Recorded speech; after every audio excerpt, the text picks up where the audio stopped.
So let's start. Good morning, everyone. Today, I am going to talk about the role that both interpreters and translators have on the press.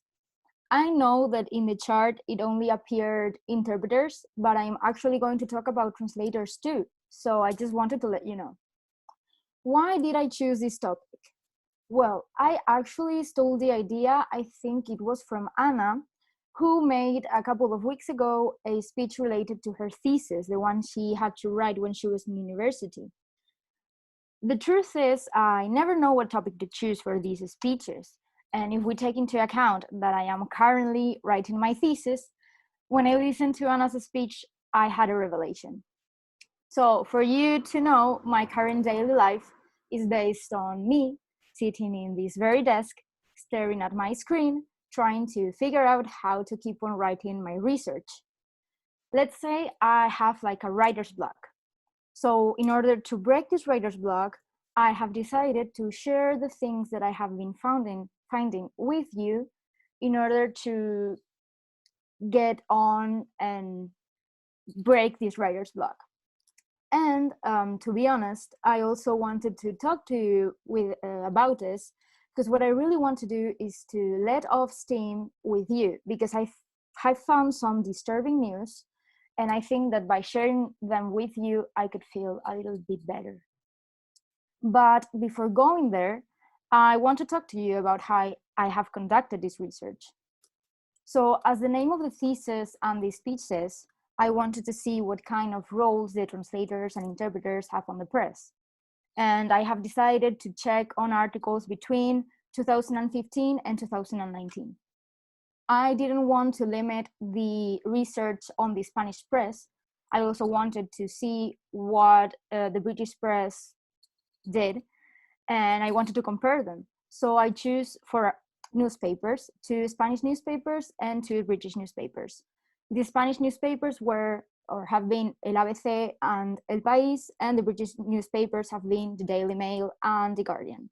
So once I got them, I searched for all the articles that talked about translators and interpreters, and I read them all in order to classify them. The parameters I chose to classify them were, for example, the point of view. If the writer had written the article from a positive point of view, or if it was rather more a negative thing or a neutral point of view. And then another thing that I took into account was the topic.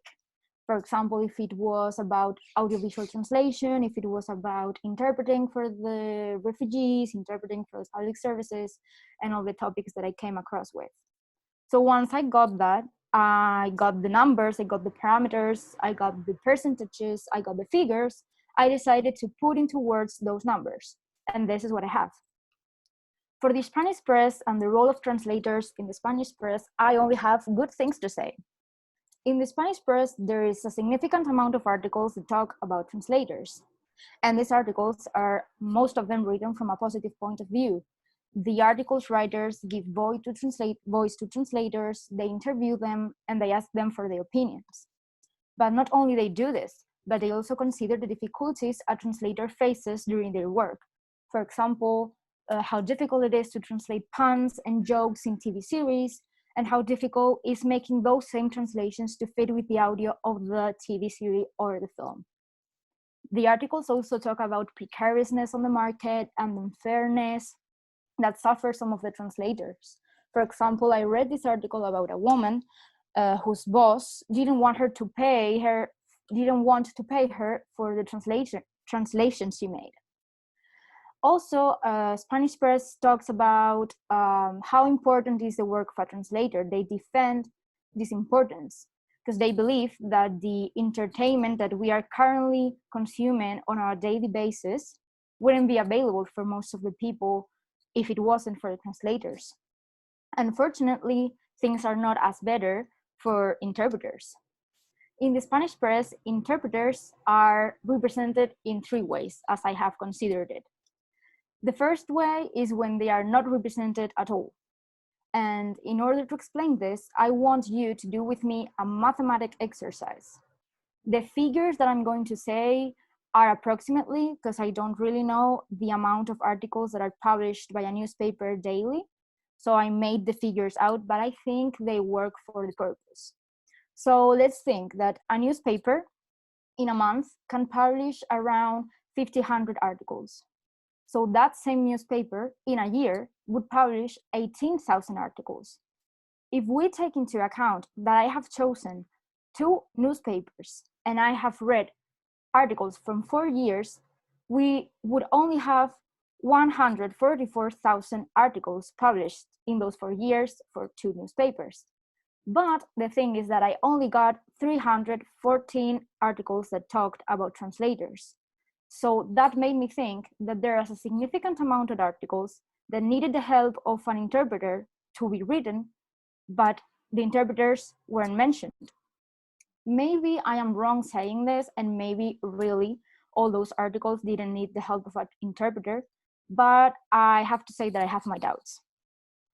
The second way in which interpreters are represented is the way where they are mentioned casually in the middle of an article. And here I apologize, my sarcasm wakes up, because when I read these kind of things, I am like, yes, David, of course that you're in need of an interpreter because you're in the middle of a lost village in Yemen talking to a Yemeni woman, and I don't believe she speaks Spanish, maybe a little of English, but obviously you need an interpreter, so thank you for mentioning it. But I guess that I can't complain for that because at least interpreters are being mentioned. The third way in which I believe interpreters are represented is my favorite one, in which they talk about interpreters to highlight the mistakes they made. For example, in one of the Spanish newspapers, there were 3 articles who exclusively talked about the mistakes the interpreter for Obama made when he had a meeting, I think, with the Spanish king, with Felipe. So I think that's a big problem. But if you thought all these 3 ways or these 3 things are bad, then you won't believe when I say that, you won't believe me when I say that in the Spanish newspapers, they make no difference between translators and interpreters. I mean, you may be scrolling down an article and reading and saying, okay, so here they're talking about translator. And then further on, you realize that they really are talking about an interpreter. So that made me think that there is no wonder why people don't know what our work is, because maybe press is the only way they have to get to hear about translators and interpreters. And if in the same press they mix up both names, both translators and interpreters, it's obvious that they don't know what our work is about. Surprisingly, this mistake does not happen in the UK. But if you thought that things were going to be different in the UK press, I am sorry to disappoint you. It is true that translators in the UK newspapers is different depending on the newspaper you read. For example, in The Guardian, the situation is as in the Spanish press. The Guardian gives credit to every single translator that works in the process of writing and publishing an article. And even they apologize when they mix up between translators and interpreters. However, in the Daily Mail, there are no articles about translators. Like from the 155 articles that I got from the Daily Mail, only 2 of them talked about translators. So the thing for translators in the UK press is not good. But talking about interpreters is where my anger begins. And you may think, but Gloria, didn't you have enough with everything you already say? No. My anger coming from the situation of interpreters derives from 2 things. The first thing is about the situation of the Afghan interpreters.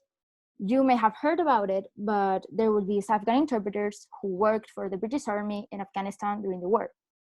They would give service of 2 years, 6 months, and once they would finish, they would come back home. And when they were at the homes, they started to receive threats from the Taliban because of the help they gave to the British Army. And even some of the interpreters were killed. So in order to save lives, those interpreters asked for asylum in the UK. At the beginning, the government gave them the green light, but I don't know exactly what happened in between. Problems started to appear, deadlines started to be changed, the visa application fees went ballistic. To sum up, they started to have a lot of problems to get to the UK. And in order to solve this problem, newspapers carried out a campaign for the British government to take action and do something. In the end, it seems that some of the interpreters made it to the UK safe and sound and finally got there happily ever after. But the road for them was pretty steep. The other situation that made me angry was the situation of the public services interpreters. I found out about this situation reading an article about a woman that said that interpreting services in the public services in the UK should be eliminated. She thought that it was unfair for British taxpayers to pay for those services that were given for free to the immigrants. I sincerely think that the immigrants probably are legally in the country and also pay taxes, so they deserve and they have to use those services, but I guess that's another whole conversation. So doing some digging and doing some research, because I thought that this situation, this thing that this woman thought was rare, but as I came across with more articles with people having this same point of view, I did research and I found out that Theresa May in 2015 said something in her speech saying that she was going to decrease the offering of interpreting services as an incentive for immigrants to learn English. Like she believed that immigrants wouldn't learn English because they knew that they were going to have interpreters in hospitals and courts and whenever they needed. All these situations made me pretty angry and quite sad because I actually wanted to work for the public services. It's not that I especially wanted to work in the UK, but I know the situation in Spain is not good either. So that made me quite disappointing. However, currently, I try not to think about it too much because taking into account that we are going to have this big, huge economic crisis, I don't believe that we students who just graduated are going to have that much of work. So I'll guess that I keep on studying, hoping that things get better. And if not, I'll guess I'll have to find out whatever I want to work in. Thank you for listening to me, and I hope that at least this made you reflect on something. Thank you.